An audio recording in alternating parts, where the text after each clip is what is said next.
Hi, boys and girls. Today we are going to read Lesson 3, Life in Canada, in your social studies book. The people who live in Canada are called Canadians. Just like you, they are proud of their home. Read the poem below. My Own Canadian Home by E.G. Nelson. Though other skies may be as bright and other lands as fair, though charms of other climes invite my wandering footsteps there, yet there is one, the peer of all, beneath bright heaven's dome. Of thee I sing, O happy land, my own Canadian home. And it tells us down here that climes means climate or the weather, and a peer, we know, is a friend. So think of our own national anthem that we sing each day and how it's similar and different. What does this poem tell you about Canadians? Write your response and then share it with someone. Who are Canadians? There are around 33 million people living in Canada. Native Americans make up over 1 million of these people. Native Americans lived in Canada for thousands of years before European settlers arrived. Some lived in coastal fishing villages. Others were hunters and gatherers.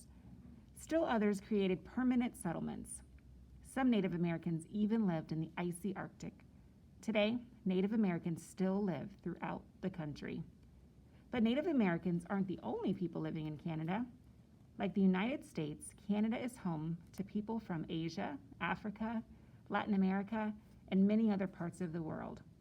Most of Canada's immigrants came from Europe. The French settled Canada in the 1600s.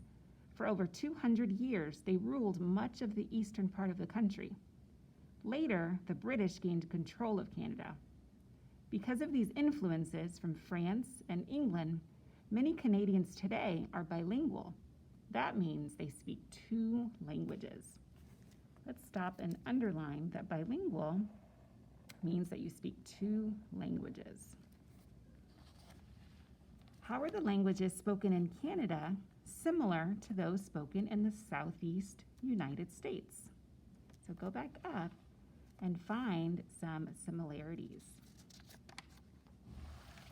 Living in Canada.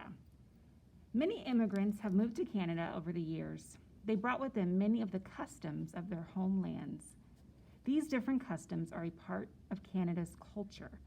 Let's read about life in some of Canada's major cities. Quebec.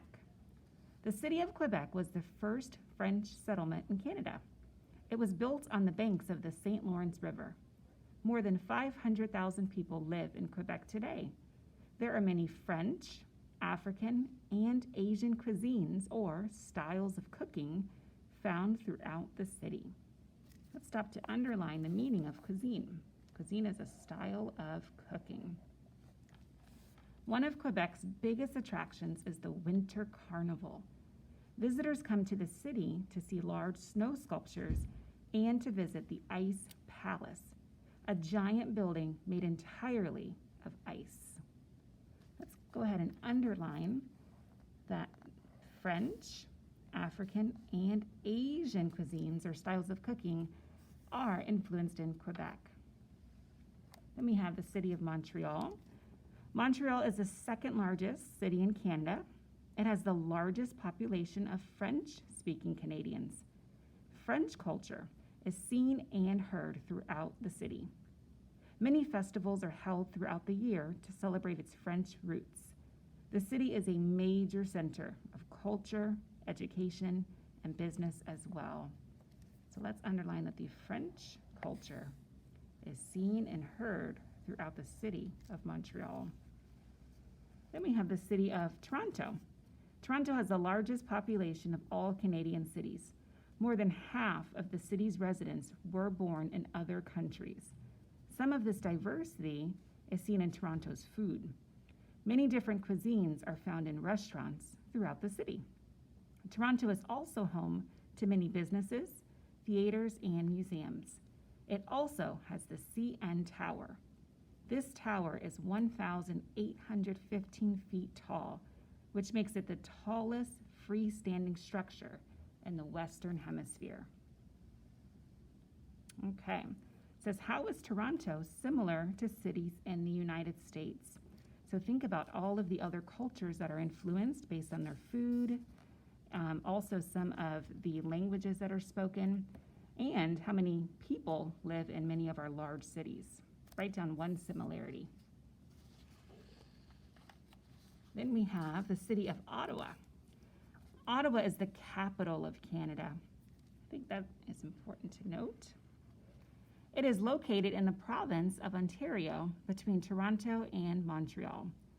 One unique feature of the city is the Rideau Canal. This man-made waterway connects the city to Lake Ontario. During the winter, a 5-mile stretch of the canal becomes one of the longest skating rinks in the world.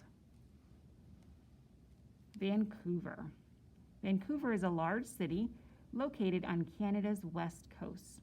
About 1/3 of the people living in Vancouver were born in other countries, including Asia and Europe. One reason people live here is because it has the mildest climate in Canada. This allows for outdoor activities year-round. People can ski, play soccer, and go kayaking all in the same day.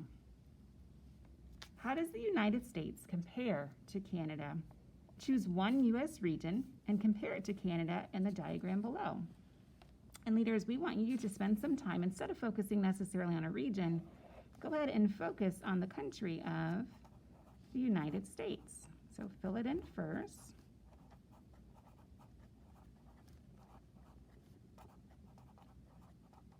And reread some of what we just learned about Canada as far as its influences, its cuisines, music, food, even some things that the citizens or residents do for fun.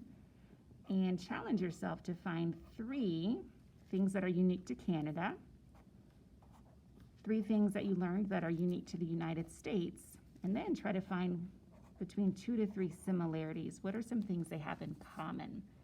Be sure to look back in the text for help and then upload page 83.